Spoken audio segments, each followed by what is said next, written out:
안녕하세요. 저는 올해 67세 된 박순자라고 합니다. 오늘 여러분께 들려드릴 이야기는 제가 25년간 시어머니를 모시며 겪었던 일인데요. 정말 마지막에 깜짝 놀랄 일이 있어 이렇게 사연을 보내게 되었습니다. 여러분도 혹시 시어머니와 며느리 사이의 복잡한 감정에 대해 생각해 보신 적 있으신가요? 제 인생이 완전히 바뀐 건 42살 되던 해 가을이었어요. 그날도 평범한 하루였습니다. 남편은 아침 일찍 회사에 나갔고 저는 큰아이 혜진이와 둘째 민수 도시락을 싸주며 오늘 늦지 말고 와라고 당부했죠.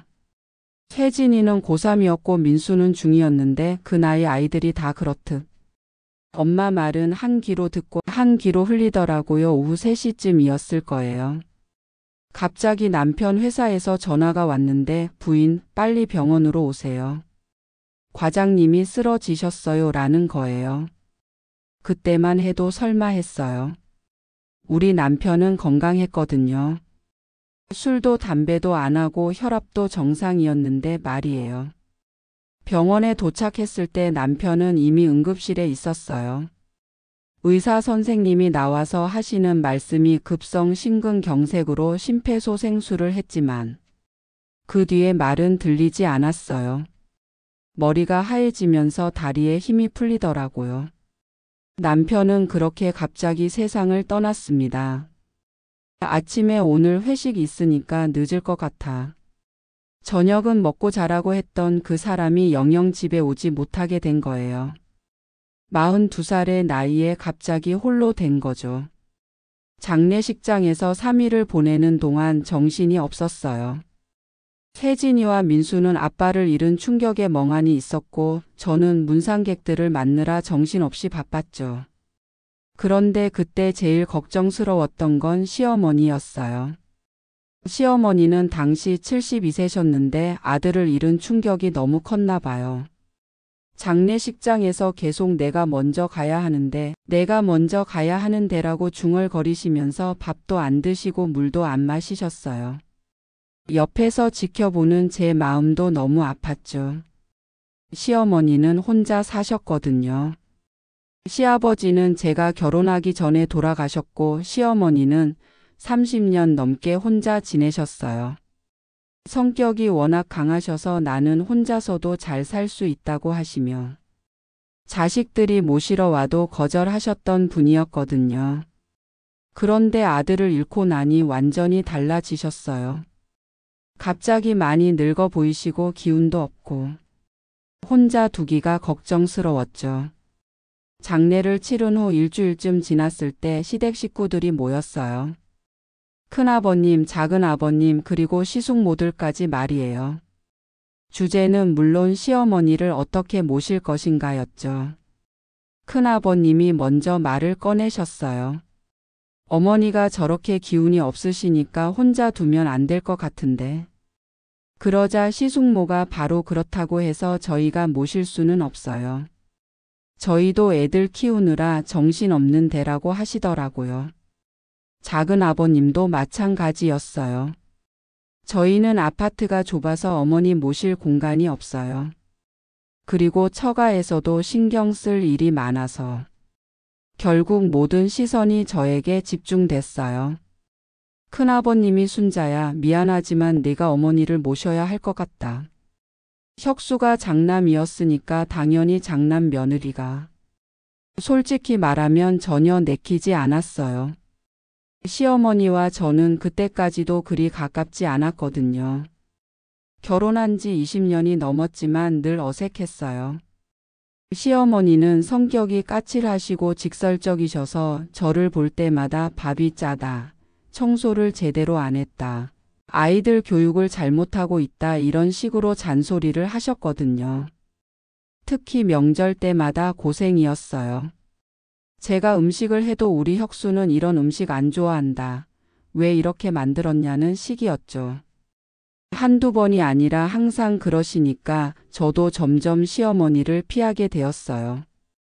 그런데 이제 그런 시어머니와 한 집에서 살아야 한다니. 상상만 해도 답답했어요. 하지만 거절할 수도 없는 노릇이었어요. 다른 형제들은 다 핑계를 대고 있는데 제가 싫습니다 라고 할 수는 없잖아요. 게다가 남편이 살아있을 때 제게 우리 어머니 좀 부탁한다고 했던 말이 계속 귓가에 맴돌았어요. 그때 혜진이가 조용히 제 손을 잡더라고요. 엄마, 할머니가 너무 불쌍해 보여요. 아빠도 하늘에서 걱정하실 것 같고. 17살 딸이 이런 말을 하니까 마음이 더 복잡해졌어요. 결국 저는 내 어머니를 모시겠습니다 라고 대답했어요. 그 순간 시댁 식구들 얼굴에 안도의 표정이 스쳐가는 걸 보니 좀 서운하더라고요. 다들 책임을 저에게 떠넘기고 홀가분해하는 것 같아서 말이에요. 시어머니께 말씀드리니 그래 혁수. 며느리가 나를 모시겠다는구나라고 하시면서도 표정이 별로 좋지 않으셨어요. 아마 시어머니도 저와 함께 사는 게 내키지 않으셨던 것 같아요. 그렇게 해서 남편이 돌아가신 지 한 달 후 시어머니가 저희 집으로 오시게 되었어요. 그날 시어머니는 커다란 트럭에 짐을 가득 싣고 오셨는데 30년 넘게 혼자 사시면서 모으신 물건들이 정말 많더라고요. 짐을 정리하면서 시어머니가 하신 첫 마디가 지금도 생생해요. 이제부터 이 집이 내 집이니까 내 방식대로 살 거야. 며느리 내가 나한테 맞춰야 한다. 그 말을 듣는 순간 앞으로 25년간 어떤 일이 벌어질지 전혀 예상하지 못했어요. 하지만 그때의 제가 알았다면, 시어머니의 진짜 마음을 알았다면 처음부터 다르게 받아들였을 텐데 하는 생각이 지금도 듭니다. 시어머니와 함께 살기 시작한 첫날부터 저는 제가 얼마나 순진했는지 깨달았어요. 시어머니가 내 방식대로 살 거야 라고 하신 말씀이 어떤 의미인지 그때는 몰랐거든요. 다음 날 아침 제가 평소처럼 7시에 일어나서 아침밥을 하려고 부엌에 나갔더니 시어머니가 벌써 일어나 계시더라고요. 그런데 부엌 모든 것이 바뀌어 있었어요. 그릇들 위치부터 시작해서 조미료 순서까지 전부 시어머니 방식으로 정리되어 있었죠. 어머니 이거 왜 이렇게? 하고 물어보니 내가 살던 방식이 있으니까 이렇게 하는 게 편하다고 하시더라고요. 그때는 그래 어머니가 편하시게 해드리자고 생각했어요. 그런데 그게 시작이었다는 걸 몰랐죠. 첫 번째 큰 갈등은 아침밥 때문이었어요. 시어머니가 밥이 너무 되다고 하시는 거예요. 그래서 다음 날은 물을 조금 더 넣어서 했더니 이번엔 너무 질다고 하시고 일주일 내내 밥 때문에 잔소리를 들었어요. 그러다가 어느 날 시어머니가 직접 밥을 하시겠다고 하시더라고요. 내가 하는 게 낫겠다. 며느리는 밥도 제대로 못한다면서 말이에요. 그 말을 들으니 속이 상했지만 그래도 어머니가 직접 하시면 불만이 없으시겠지라고 생각했어요. 그런데 문제는 그게 끝이 아니었다는 거예요. 밥을 하신 다음엔 국이 문제였고 그 다음엔 반찬이 문제였어요. 제가 뭘 해도 시어머니 눈에는 마음에 안 드시는 거예요. 특히 기억에 남는 건 김치 사건이었어요. 제가 시집 올 때부터 20년 넘게 담갔던 김치인데 시어머니가 한 입 드시고는 이게 무슨 김치냐? 짜지도 않고 매운 맛도 없다고 하시는 거예요. 그러면서 내일부터는 내가 김치를 담그겠다고 하셨죠. 그날 밤 혜진이가 저에게 와서 엄마 괜찮아요? 할머니가 너무 심하게 말씀하시는 것 같은데 라고 걱정하더라고요. 고3 딸이 엄마 걱정을 해주니까 마음이 더 아팠어요. 두 번째 큰 갈등은 아이들 교육 때문이었어요. 혜진이가 대학 진학을 앞두고 있었는데 시어머니가 여자가 뭐 하러 대학을 가느냐, 시집이나 잘 가면 된다고 하시는 거예요. 그러면서 돈도 없으면서 허영 부리지 말라고 하셨죠. 그때 제가 처음으로 시어머니께 강하게 말했어요. 어머니, 혜진이는 꼭 대학에 보내야 해요. 남편도 그렇게 원했고 저도 그럴 거예요. 그러니까 시어머니가 며느리 주제에 시어머니한테 말대꾸를 하느냐고 하시면서 화를 내셨어요. 그날 저녁 혜진이가 저에게 엄마 나 때문에 할머니랑 싸우지 마세요. 나는 대학 안 가도 돼요라고 하더라고요. 17살 딸이 이런 말을 하니까 가슴이 찢어지는 것 같았어요. 그래서 제가 결심했어요. 파트타임으로라도 일을 나가서 아이들 교육비를 벌어야겠다고요. 마침 동네에 새로 생긴 마트에서 아르바이트를 구한다고 해서 지원했어요. 그런데 제가 일을 나간다고 하니까 시어머니가 완전히 발끈하셨어요. 자식들 뒷바라지도 제대로 못하면서 밖에 나돌아다닌다. 집안일은 누가 하라고 나가느냐. 남편도 죽었는데. 벌써 딴 생각을 하느냐까지 하시더라고요. 그 말을 들으니 정말 화가 났어요. 제가 왜 일을 나가는지 시어머니도 아시잖아요. 혜진이 대학 보내려고 민수 학원비 대려고 하는 건데 왜 그런 말씀을 하시는 건지. 하지만 아이들을 위해서는 일을 해야 했어요. 그래서 시어머니 잔소리를 들으면서도 마트에서 일하기 시작했죠. 오전 9시부터 오후 3시까지. 주 5일 동안 계산대에서 일했어요. 그런데 집에 돌아오면 시어머니가 항상 기다리고 계셨어요. 오늘도 늦었네. 집안꼴이 이게 뭐냐. 밥은 언제 할 거냐. 매일 같은 소리였죠. 가장 힘들었던 건 제가 일하느라 집안일을 못한 날이었어요. 마트에서 갑자기 야근을 하게 되어서 7시에 들어왔는데 시어머니가 현관에서 기다리고 계셨어요. 며느리가 이런 식으로 살아도 되느냐. 시어머니는 굶어 죽어도 상관없다는 거냐고 하시면서 정말 화를 내셨어요. 그날 밤 제가 울면서 혜진이한테 엄마가 너무 힘들다고 했더니 혜진이가 엄마 조금만 더 참아요. 내가 대학 가서 장학금 받아서 돈 벌어올게요 라고 하더라고요. 18살 딸이 엄마를 위로하는 모습을 보니 더 눈물이 났어요.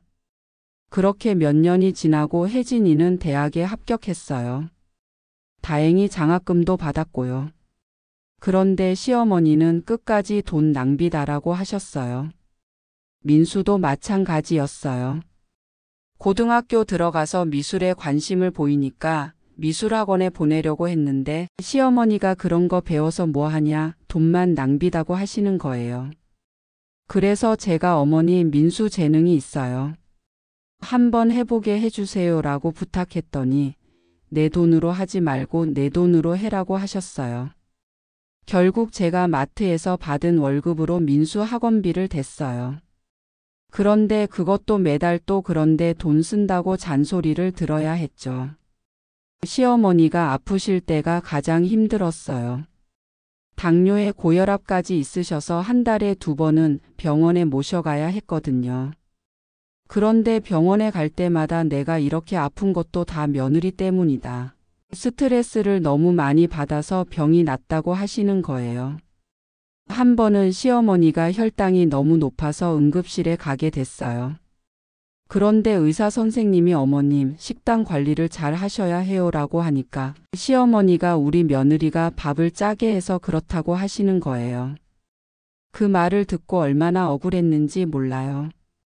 그렇게 10년이 지나고 혜진이와 민수가 모두 대학을 졸업했어요. 혜진이는 회계사가 되어서 회계법인에 취직했고 민수는 디자인 회사에 들어갔죠. 그때 시어머니가 그래도 내가 잔소리한 보람이 있네라고 하시더라고요. 본인이 그렇게 반대하셨으면서 말이에요. 아이들이 결혼해서 독립한 후에는 더 힘들어졌어요. 집에 저와 시어머니 둘뿐이니까 갈등이 더 자주 일어났죠. 특히 TV 프로그램을 두고 매일 싸웠어요. 시어머니는 트로트 프로그램만 보시려고 하고 저는 가끔 드라마도 보고 싶었거든요. 내가 연장자인데 내가 보고 싶은 걸 봐야지 며느리가 뭘 보고 싶다고 하느냐가 시어머니 지론이었어요. 그래서 저는 제 방에서 작은 TV로 드라마를 봤죠. 밤에 잠들기 전에도 문제였어요. 시어머니가 문 좀 열어둬라 답답하다고 하시면 제가 열어드렸는데 새벽에 춥다고 하시면서 깨우시는 거예요. 그러면 제가 일어나서 문을 닫아드리고 이런 일이 거의 매일 반복됐어요. 몇 번이나 어머니 이제 요양원이라도 알아보실까요? 라고 조심스럽게 말씀드렸어요. 그러면 시어머니가 내가 그렇게 짐스러우면 내가 죽을 테니까 기다려라고 하시는 거예요. 그런 말씀을 들으면 제가 죄인이 된 기분이었어요. 주변 사람들은 25년이나 시어머니를 모시면서 효부상을 받아야 한다고 했지만 솔직히 저는 매일매일이 고역이었어요. 하루도 편한 날이 없었거든요. 그런데 지금 생각해보니 그때의 시어머니 행동들이 다르게 보여요. 혹시 시어머니도 저와 함께 사는 게 어색하고 불편하셔서 그렇게 행동하신 건 아닐까요? 서로 어색한 관계에서 25년을 버텨온 건 시어머니도 마찬가지였을 텐데 말이에요. 그렇게 25년이 흘러 시어머니는 97세가 되셨어요. 나이는 많으셨지만 그래도 정정하신 편이었거든요. 혈압약, 당뇨약은 드셔야 했지만 걸음걸이도 괜찮으시고 목소리도 또렷하셨어요. 가끔 100세까지는 살 것 같다고 농담 반 진담 반으로 말씀하시곤 했죠. 그런데 작년 겨울 11월 말쯤부터 시어머니가 조금씩 달라지기 시작했어요. 처음에는 사소한 변화였어요. 평소에 아침 6시면 어김없이 일어나시던 분이 7시, 8시까지 주무시는 거예요. 그리고 항상 밥이 맛없다, 국이 짜다고 하시던 분이 말없이 드시더라고요. 저는 처음에 나이가 많으시니까 그럴 수도 있지라고 생각했어요. 오히려 잔소리를 안 하시니까 조용해서 좋다고 생각하기도 했고요. 그런데 며칠 지나니까 뭔가 이상하다는 생각이 들었어요. 12월 들어서는 더 눈에 띄게 변하셨어요. 평소에 TV를 무척 좋아하시던 분인데 리모컨을 잡고도 그냥 멍하니 앉아 계시는 거예요. 어머니 트로트 프로그램 안 보세요? 라고 물어봐도 응, 그래라고만 하시고 실제로는 보지 않으셨어요. 그리고 식사량이 급격히 줄었어요. 원래 드실 만큼은 드시던 분이 밥 한 숟가락, 국 한 모금 하시고는 배부르다고 하시는 거예요. 제가 조금만 더 드세요라고 권해도 억지로 먹으면 체한다고 하시면서 고개를 저으셨어요. 가장 걱정스러웠던 건 갑자기 과거 이야기를 많이 하시기 시작한 거예요. 우리 혁수 어릴 때는 참 말 잘 들었는데 시아버지가 살아있을 때는 이런 식으로 옛날 얘기만 하셨어요. 그리고 가끔은 혁수는 언제 들어오냐? 고 물어보시기도 했어요. 남편이 돌아가신 지 25년이나 됐는데 말이에요. 그러다가 12월 중순 어느 날 시어머니가 갑자기 화장실에서 쓰러지셨어요. 제가 부축해서 겨우 방으로 모셔왔는데 얼굴이 하얗게 질려 있고 손발에 힘이 없으셨어요. 어머니 괜찮으세요? 라고 물어봐도 어지럽다, 힘이 없다 고만 하시더라고요. 급하게 119를 불러서 병원에 모셨어요. 응급실에서 여러 검사를 했는데 의사 선생님이 저를 따로 부르시더라고요. 보호자분 어머님 연세가 97세시죠? 네, 그렇습니다. 검사 결과상 특별한 이상은 없어 보이는데 아무래도 고령이시다 보니 전반적으로 기능이 떨어지고 계신 것 같습니다. 그럼 괜찮은 건가요? 지금 당장 위험한 상태는 아니지만 솔직히 말씀드리면 이제 시간이 얼마 남지 않으신 것 같습니다. 길어봐야 몇 개월. 의사 선생님의 말씀을 듣는 순간 머리가 하얘졌어요. 25년 동안 매일 갈등하며 살았지만 막상 시어머니가 돌아가신다고 하니까 무언가 복잡한 감정이 들었어요. 집으로 모시고 온 후부터 시어머니는 거의 침대에만 누워 계셨어요. 가끔 화장실 갈 때 제가 부축해 드리긴 했지만 대부분 누워서 지내셨죠. 그리고 말씀도 많이 줄어드셨어요. 제가 어머니 죽 좀 드세요라고 하면 고맙다고 하시는 거예요. 25년 동안 한 번도 들어보지 못한 말이었어요. 처음에는 어머니가 고맙다고 하셨네라고 생각했는데 자꾸 그러시니까 뭔가 이상하다는 생각이 들었어요. 혜진이와 민수도 할머니 상태가 안 좋다는 소식을 듣고 자주 찾아왔어요. 그런데 시어머니가 손자들에게 하시는 말씀이 평소와 달랐어요. 혜진아, 너희 엄마한테 잘해라. 엄마가 고생이 많았다. 민수야, 너도 결혼하면 장인어른, 장모님께 잘해야 한다. 사람은 마음이 중요하다. 이런 말씀들을 하시는 거예요. 손자들도 할머니가 왜 이런 말씀을 하시지? 라고 의아해했어요. 그리고 며칠 후부터는 더 이상한 행동을 하셨어요. 제가 방에 들어가면 미안하다, 미안하다고 중얼거리시는 거예요. 어머니, 뭐가 미안하세요? 라고 물어봐도 그냥 고개만 저으셨어요. 한 번은 제가 시어머니 이불을 정리해 드리고 있는데 갑자기 제 손을 잡으시면서 내가 너무 심했나? 라고 물어보시는 거예요. 어머니, 무슨 말씀이세요? 라고 했더니 그냥 그랬구나라고 하시면서 다시 눈을 감으셨어요. 돌아가시기 3일 전부터는 거의 의식이 흐릿해지셨어요. 가끔 깨어나시긴 했지만 대부분 주무셨죠. 혜진이가 엄마, 할머니가 정말 위험한 것 같은데 병원에 모시는 게 어때요?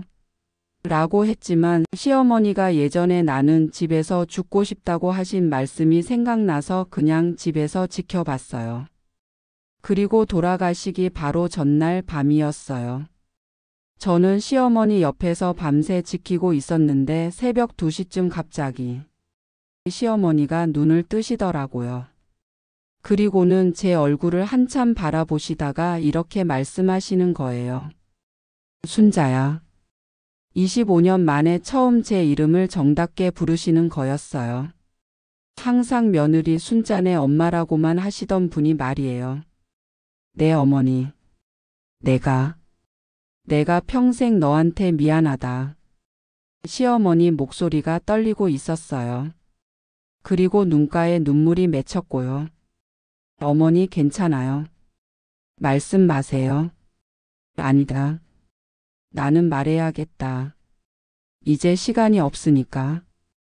시어머니가 제 손을 꼭 잡으시면서 계속 말씀하셨어요. 순자야, 너는 정말 좋은 사람이다. 나는 처음부터 그걸 알고 있었어.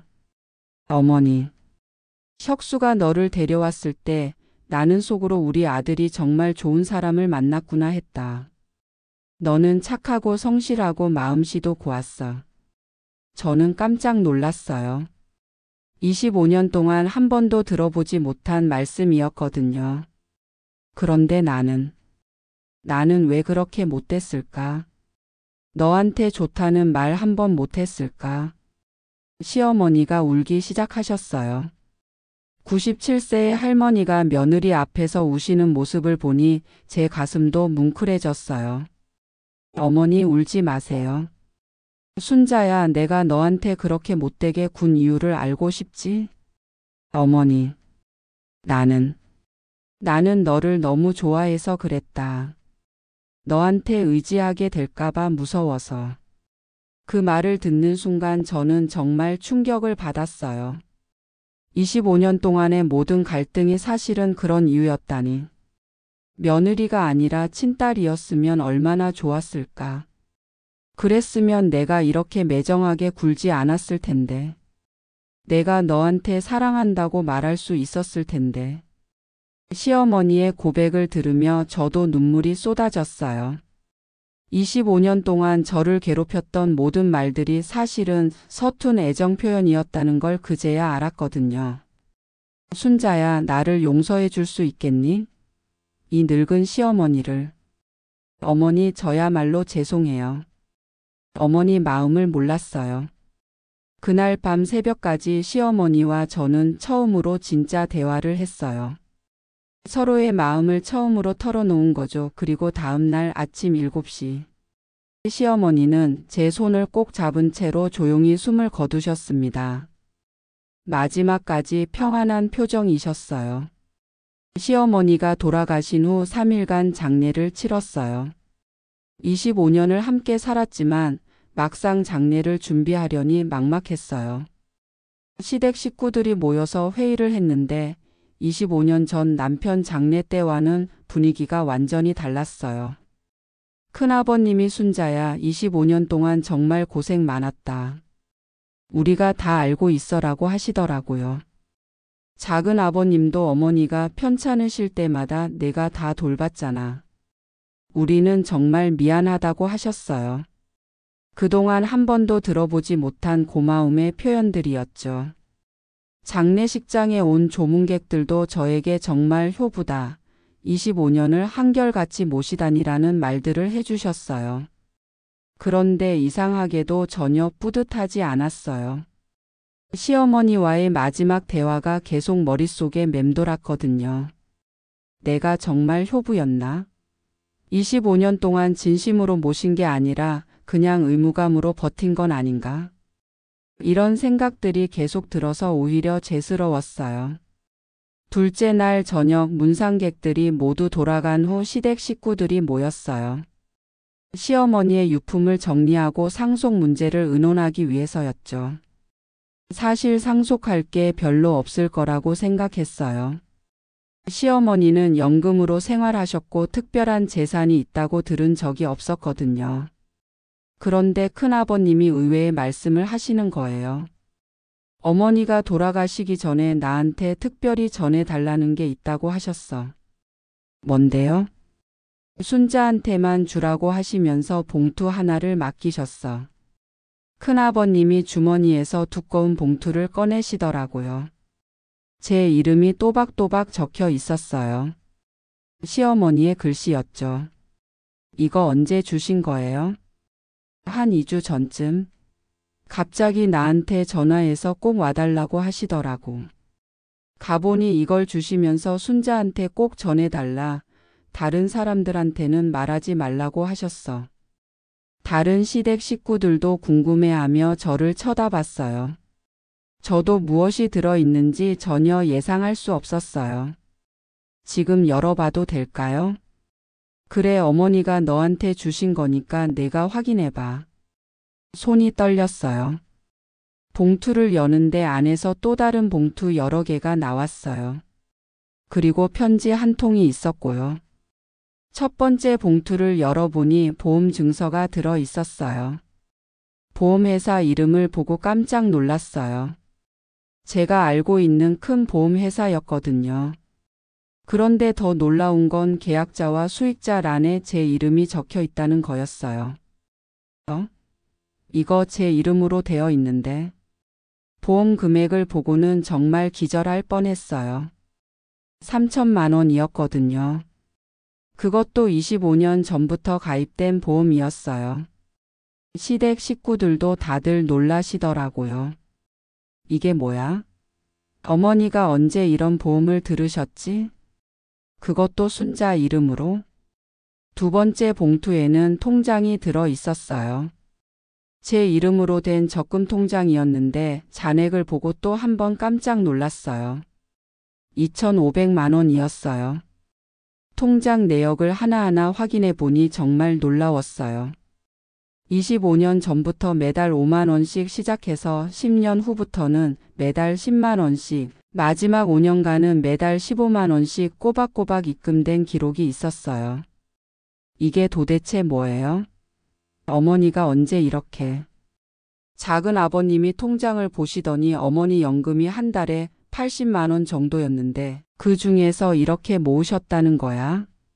하고 놀라시더라고요. 그때 큰형님의 부인이 조심스럽게 말씀하셨어요. 그러고 보니 어머니가 가끔 용돈 좀 달라고 하실 때가 있었어. 난 왜 그러시나 했는데. 나도 그랬어. 어머니가 병원비가 부족하다고 하셔서 몇 번 드린 적이 있어.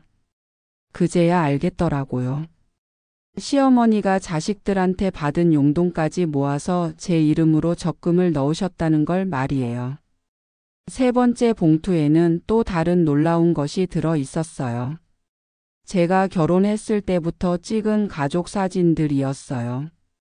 그런데 이 사진들을 본 순간 눈물이 터졌어요. 사진마다 시어머니의 메모가 적혀 있었거든요. 순자 첫 추석 고생 많이 했구나. 혜진이 돌순자가 정성껏 준비했네. 민수 졸업식 우리 며느리 덕분에 손자가 이렇게 잘 자랐어. 25년간의 가족 기록이 모두 시어머니 손으로 정리되어 있었어요. 그리고 사진 뒷면에는 날짜와 함께 저에 대한 칭찬들이 적혀 있었어요. 순자는 정말 착하다. 이런 며느리를 어디서 구하나. 내가 복이 많아서 좋은 며느리를 만났구나. 시댁 식구들도 사진을 보시면서 모두 조용해지셨어요. 25년 동안 시어머니가 속으로는 저를 이렇게 생각하고 계셨다는 걸 처음 알게 된 거죠. 그런데 정말 깜짝 놀란 건 네 번째 봉투였어요. 안에 또 다른 통장이 들어 있었는데 이건 혜진이와 민수 이름으로 된 적금 통장이었어요. 각각 500만 원씩 들어 있었고요. 할머니가 손자 들 것까지? 통장 내역을 보니 아이들이 태어났을 때부터 매달 조금씩 모아두신 거였어요. 혜진이는 결혼 자금으로, 민수는 집 마련 자금으로 써달라는 메모가 붙어 있었고요. 마지막에 시어머니가 쓰신 편지를 읽을 때는 정말 눈물이 멈추지 않았어요. 우리 며느리 순자에게 25년 동안 정말 고생 많았다. 내가 성격이 까칠해서 너한테 매일 잔소리만 했는데 너는 한 번도 나를 버리지 않았구나. 사실 나는 너를 처음 봤을 때부터 우리 혁수가 정말 좋은 사람을 만났다고 생각했다. 너는 착하고 성실하고 마음씨가 고와서 내가 안심이 되었어. 그런데 나는 왜 그걸 말로 표현하지 못했을까? 나는 원래 감정 표현이 서툰 사람이었지만 그래도 너한테만큼은 따뜻하게 대했어야 했는데. 이 돈은 내가 25년 동안 너를 위해 조금씩, 정말 조금씩 모은 거다. 내 용돈을 아껴서 때로는 밥값을 줄여서라도 모았다. 너한테 직접 주고 싶었지만 그러면 사양할까봐 이렇게 남겨둔다. 혜진이와 민수 것도 따로 준비했다. 내 손자들이니까 할머니가 해줄 수 있는 마지막 선물이다. 순자야, 나는 네가 며느리가 아니라 친딸 같았다. 아니, 친딸보다 더 고마운 사람이었다. 25년 동안 한 번도 짜증내지 않고 나를 돌봐줘서 정말 고맙다. 이제 너도 나이가 들었으니 이 돈으로 하고 싶은 거 다 하고 편히 살아라. 여행도 가고 맛있는 것도 먹고 예쁜 옷도 사 입어라. 그리고 마지막으로 나를 용서해다오. 25년 동안 못된 시어머니로 살아서 미안하다. 너 같은 며느리를 둔 내가 세상에서 제일 복 많은 시어머니였다. 고맙고 또 고맙다 우리 순자야. 시어머니가 편지를 다 읽고 나니 시댁 식구들도 모두 울고 있었어요. 25년 동안 저를 괴롭히기만 했다고 생각했던 시어머니가 사실은 이렇게 저를 생각하고 계셨다니. 큰아버님이 눈물을 훔치시면서 말씀하셨어요. 순자야, 어머니가 평생 표현을 못하셨지만 정말 너를 사랑하셨구나. 우리도 몰랐다. 어머니가 이렇게까지. 그날 밤 집에 와서 혼자 앉아 있으니 지난 25년이 파노라마처럼 지나갔어요. 시어머니의 모든 행동들이 이제 다르게 보였어요. 매일 밥이 맛없다고 하시면서도 한 번도 남기지 않으셨던 것, 제가 아플 때 약도 제대로 안 먹는다고 하시면서도 몰래 약국에서 좋은 약을 사다 놓으셨던 것, 손자들한테 너희 엄마 말 잘 들어라라고 늘 당부하셨던 것. 모든 게 사랑의 표현이었던 거네요. 다만 표현 방법이 서투르셨을 뿐이었어요. 시어머니가 돌아가신 지 벌써 1년이 흘렀어요. 이제 25년 만에 혼자 사는 집이 처음에는 너무 조용해서 적응이 안 됐어요. 아침에 일어나도 밥 언제 할 거냐는 소리가 들리지 않고 TV 리모컨을 놓고 신랑이 할 일도 없고. 이상하게도 그런 갈등들이 그리웠어요. 장례 후 첫 한 달은 정말 혼란스러웠어요. 시어머니가 남겨주신 돈 때문이 아니라 제가 25년 동안 완전히 잘못 생각하고 살았다는 게 충격이었거든요. 그래서 시어머니의 물건들을 정리하면서 하나하나 다시 살펴봤어요. 시어머니 방 서랍에서 또 다른 놀라운 걸 발견했거든요. 작은 수첩이 하나 있었는데 거기에는 25년간 제 건강 상태가 날짜별로 기록되어 있었어요. 순자 감기 약국에서 좋은 감기약 사다 둘 것. 순자 허리 아프다고 한 파스 준비해 둘 것. 순자 혈압 좀 높다고 한 잔 음식 줄일 것. 매일매일 제 컨디션을 체크하고 계셨던 거예요. 그러면서도 겉으로는 약도 제대로 안 먹으면서 아프다고 한다고 투덜거리셨던 거죠. 그리고 또 다른 수첩에는 혜진이와 민수에 대한 기록도 있었어요. 혜진이 대학 합격, 우리 손녀 정말 똑똑하다. 순자가 잘 키웠어. 민수 미술대회 1등 재능이 있구나. 학원비 더 보태줘야겠다. 시어머니가 그렇게 반대하셨던 아이들 교육에 대해서도 속으로는 자랑스러워하고 계셨던 거예요. 가장 마음이 아팠던 건 시어머니의 병원 기록이었어요. 제가 모르는 사이에 혼자 병원에 다니신 적이 많았더라고요. 그런데 진료 기록지 여백에 이런 메모들이 적혀 있었어요. 순자한테는 말하지 말 것, 걱정시키고 싶지 않음. 약값 아껴서 순자 적금에 넣을 것. 시어머니가 아프셔도 저한테 말씀 안 하신 이유가 저를 걱정시키지 않으려는 배려였다니. 그동안 저는 시어머니가 당신 몸만 아끼시는 줄 알았는데 말이에요. 이런 걸 발견할 때마다 가슴이 미어졌어요. 25년 동안 저는 시어머니를 완전히 오해하고 살았던 거예요. 특히 가장 후회되는 게 있어요. 몇 년 전 시어머니가 갑자기 순자야, 나하고 여행 한번 가지 않을래? 라고 하신 적이 있었어요. 그때 저는 갑자기 왜 이런 말씀을 하시지? 라고 생각하면서 어머니 돈도 많이 들고 몸도 힘드실 텐데. 라고 둘러댔어요. 그러니까 시어머니가 그래 그렇겠네. 괜한 소리 했다고 하시면서 다시는 여행 얘기를 안 하셨거든요. 지금 생각해보니 시어머니가 저와 좋은 추억을 만들고 싶으셨던 것 같은데 제가 그 마음을 몰라줬어요. 시어머니가 남겨주신 돈으로 저는 평생 해보고 싶었던 일들을 하기 시작했어요. 가장 먼저 한 일이 여행이었어요. 시어머니와 함께 가지 못했던 여행을 혼자라도 가보고 싶었거든요. 제주도에 일주일 동안 있으면서 계속 시어머니 생각이 났어요. 어머니와 함께 왔으면 이 바다를 보시면서 뭐라고 하셨을까? 이 맛있는 음식을 같이 드셨으면. 이런 생각들이 계속 들었어요. 여행에서 돌아와서는 오랫동안 미뤘던 건강검진도 받았어요. 다행히 큰 이상은 없었지만 의사 선생님이 혈압이 조금 높으니까 짠 음식 줄이시고 운동하세요 라고 하시더라고요. 그 말을 듣는 순간 시어머니가 국이 너무 짜다고 하시던 말씀이 생각났어요. 그때 시어머니는 제 건강을 걱정해서 하신 말씀이었구나 하는 걸 그제야 깨달았어요.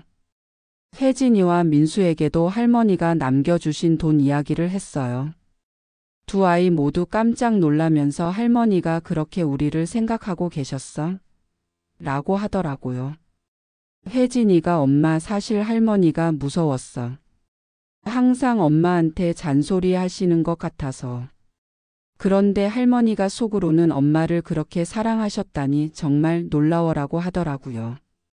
민수도 엄마 할머니가 내 그림 그리는 거 싫어하시는 줄 알았는데 미술대회 1등 했을 때 기록까지 해두셨다니. 할머니한테 제대로 인사도 못 드렸는데 후회되라고 했어요. 그래서 우리 가족은 시어머니 제사를 특별히 정성껏 지내기로 했어요.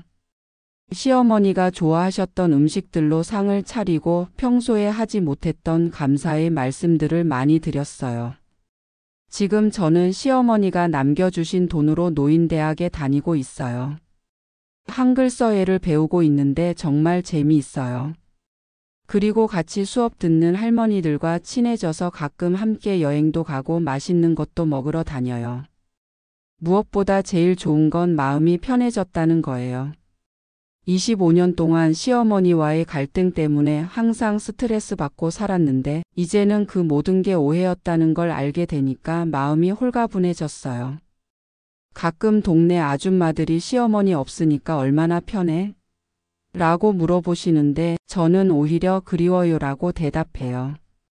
정말 그래요. 이제 와서 알게 된 시어머니의 진마음을 생각하면 고맙고 그립고 미안한 마음뿐이에요. 며칠 전에는 시어머니 사진 앞에서 이런 말씀을 드렸어요. 어머니 25년 동안 정말 죄송했어요. 어머니의 진심을 몰라서. 이제야 알았지만 너무 늦었죠. 하지만 앞으로 남은 시간 동안은 어머니가 바라셨던 대로 행복하게 살아볼게요. 그리고 혜진이 민수한테도 어머니 이야기 많이 해줄게요. 어머니가 얼마나 우리를 사랑하셨는지. 요즘 저는 시어머니를 닮아가고 있는 것 같아요. 혜진이가 아이를 낳고 육아로 힘들어할 때 저도 모르게 애 키우는 게 쉬운 일이 아니지라고 투덜거리면서도 밑반찬을 한가득 해서 가져다 줘요. 그러고 나서 내가 시어머니를 닮아가고 있구나라고 생각해요. 아마 시어머니도 그랬을 거예요. 말로는 잔소리 하시면서도 마음속으로는 저를 걱정하고 사랑하셨던 거죠. 다만 표현하는 방법이 서투르셨을 뿐이었어요. 지금 생각해보니 시어머니와의 25년이 결코 불행한 시간은 아니었어요. 힘들고 답답했지만 그 시간들이 있었기에 지금의 제가 있는 거죠. 시어머니 덕분에 인내심도 생겼고 가족의 소중함도 더 깊이 알게 되었어요. 그리고 무엇보다 사람의 마음이라는 게 겉으로 보이는 것과 다를 수 있다는 걸 배웠어요. 시어머니처럼 사랑을 표현하는 방법이 서툰 분들이 많다는 것도 알게 되었고요. 이제 제가 누군가의 시어머니가 되어도 같은 실수를 하지 않을 것 같아요. 며느리가 오면 따뜻하게 맞아주고 고마움을 말로 표현하고 사랑한다는 말을 아끼지 않을 거예요. 시어머니 정말 고맙습니다. 그리고 사랑합니다. 여러분 오늘 제 긴 이야기 어떻게 들으셨나요? 저는 이 이야기를 준비하면서 정말 많은 것을 느꼈어요. 사람의 마음이라는 게 참 복잡하고 또 깊다는 생각이 들었거든요. 겉으로 보이는 것과 속마음이 완전히 다를 수 있다는 걸 시어머니를 통해 배웠어요. 혹시 여러분 중에도 저와 비슷한 경험을 하고 계신 분들이 있으실까요? 가족 간의 갈등이나 오해 때문에 힘드셨던 적이 있으신가요? 제가 깨달은 건 이거예요. 때로는 가장 가까운 사람일수록 마음을 표현하기가 더 어려울 수 있다는 거죠. 시어머니도 그러셨고 저도 그랬고요. 서로 사랑하면서도 그 마음을 제대로 전하지 못해서 25년 동안 오해하며 살았던 거예요. 만약 시어머니가 살아계실 때 진짜 마음을 알았다면 얼마나 좋았을까요? 서로 고맙다, 사랑한다는 말을 더 많이 했을 텐데 하는 아쉬움이 많이 남아요. 그래서 여러분께 꼭 말씀드리고 싶어요. 주변에 소중한 분들이 계시다면 마음을 표현하는 걸 망설이지 마세요. 고맙다, 사랑한다는 말을 아끼지 마시고요. 혹시 지금 갈등 중인 가족이 계시다면 한 번쯤은 상대방의 진짜 마음이 뭘까 생각해 보세요. 오늘 정말 긴 시간 동안 제 인생 이야기를 끝까지 들어주셔서 진심으로 감사합니다. 지금까지 이야기를 들려드린 저는 송여사입니다. 사실 오늘 이야기를 준비하면서도 많이 고민했어요. 하지만 혹시 저와 비슷한 상황에 계신 분들께 작은 위로나 깨달음이 될 수 있다면 좋겠다는 마음으로 용기를 냈습니다. 댓글로 여러분의 이야기도 들려주세요. 가족과의 특별한 추억이나 감동적인 이야기, 오해했다가 나중에 진심을 알게 된 경험, 부모님이나 시부모님과의 따뜻한 에피소드, 오늘 제 이야기를 듣고 느끼신 점들, 여러분의 소중한 경험들이 다른 구독자분들에게도 큰 힘이 될 거예요. 그리고 오늘 제 이야기가 마음에 닿았다면 주변의 가족이나 친구분들과 함께 나눠보시는 건 어떨까요? 특히 부모님이나 시부모님과 관계로 고민이 있으신 분들께 들려주시면 좋을 것 같아요. 구독과 좋아요는 저희가 더 좋은 이야기를 준비하는 데 정말 큰 힘이 됩니다. 구독 버튼을 누르시고 알림도 켜두시면 매일 새로운 인생 사연을 가장 먼저 만나보실 수 있어요. 여러분과 함께하는 이 시간이 저에게는 정말 소중하거든요. 내일도 또 다른 감동적인 사연으로 찾아뵙겠습니다. 항상 건강하시고 행복하세요. 그리고 오늘 집에 가시면 가족분들께 사랑한다는 말 한마디씩 꼭 해주세요. 정말 감사합니다.